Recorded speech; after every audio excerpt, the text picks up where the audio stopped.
നിങ്ങൾ ഈ ലോകത്ത് ഏറ്റവും അധികം വെറുക്കുന്നത് ആരെയാണ്? അയാളുടെ മുഖം ഒരുപക്ഷെ ഇപ്പം മനസ്സിലേക്ക് വരുന്നുണ്ടാവും. ഇനി കണ്ണുകൾ പതിയെ അടച്ച് ഒരു ദീർഘനിശ്വാസം എടുത്ത് ഇനി സ്വയം ഒരു ചോദ്യം ചോദിക്കണം. ഞാൻ എന്തിനാണ് ഇയാളെ വെറുക്കുന്നതെന്ന്? എൻ്റെ വെറുപ്പിൻ്റെ കാരണം എന്താണെന്ന് ഉത്തരം കിട്ടിയാൽ മാത്രം ഇതിൻ്റെ ബാക്കി ഭാഗം കാണും.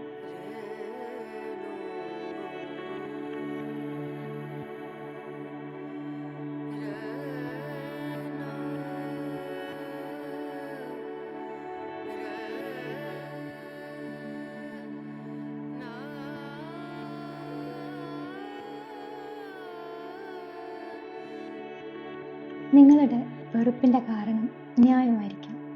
നിന്റെ ജീവിതത്തെ അവരൊരു പക്ഷെ ഒരു നരകമാക്കി മാറ്റിയിരിക്കും. നീ ഒരു പക്ഷെ സന്തോഷം തന്നെ മറന്നിരിക്കും. അതോ നിന്റെ വ്യക്തിത്വത്തെ തന്നെ അവർ തച്ചുടച്ചു.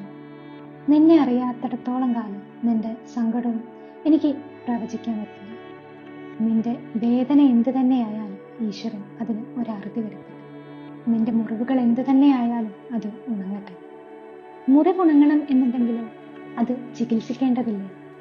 മരുന്ന് വെച്ച് കെട്ടിയ മുറിവ് ഇടയ്ക്കിടെ ഭേദമായോ എന്നറിയാൻ അഴിച്ചു നോക്കിയാൽ അത് ഉണങ്ങും. ആ മുറിവിൻ്റെ വേദനയുമായി നീ പ്രണയത്തിലായാലും നിനക്കതിനെ വിട്ടുപിരിയാനാവാതായാലും ഒരിക്കലും ആ മുറിവുണങ്ങുകയില്ല. ആ മനുഷ്യനോടുള്ള വെറുപ്പ് നീ നിന്റെ ഉള്ളിൽ കൊണ്ടു നടക്കുന്നിടത്തോളം കാലം അത് തന്ന വേദനയെയും വിട്ടുപിരിയുക സാധ്യമല്ല. നിന്റെ വേദന ഈശ്വരൻ അറിയുന്നില്ലെന്നാണോ നീ കരുതുന്നത്? സർവവ്യാപിയായ ആ ശക്തി നിന്നിലുമുണ്ട്. എന്നെയും നിന്നെയും ഈ പ്രപഞ്ചത്തിലെ സകലതിനെയും അത് ഉൾക്കൊള്ളുന്നു.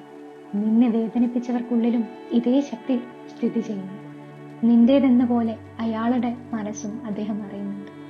മനുഷ്യരുടെ കോടതിയിൽ സത്യാന്വേഷണത്തിന് സാക്ഷികളെ ആവശ്യമാണ്. എന്നാൽ സകലത്തിലും സ്ഥിതി ചെയ്യുന്ന ഈശ്വരന്റെ കോടതിയിൽ സാക്ഷി സ്വയം ഈശ്വരൻ തന്നെയാണ്. നീ അറിയാത്തതും കാണാത്തതും കേൾക്കാത്തതും ആയതെല്ലാം അദ്ദേഹം അറിയുന്നുണ്ട്. അദ്ദേഹത്തിന് ഒരിക്കലും തെറ്റുപറ്റുകയില്ല. അദ്ദേഹത്തിന് പക്ഷപാതവുമില്ല. നിന്റെ വേദന നീ അദ്ദേഹത്തിന് വിട്ടു നൽകുക. ഓർക്കുക, ഉണങ്ങാത്ത മുറിവുകളിൽ നിന്ന് ഇറ്റു വീഴുന്ന ചോരത്തുള്ളികളാണ് മറ്റുള്ളവരിലും വേദനയുണ്ടാക്കുന്നത്.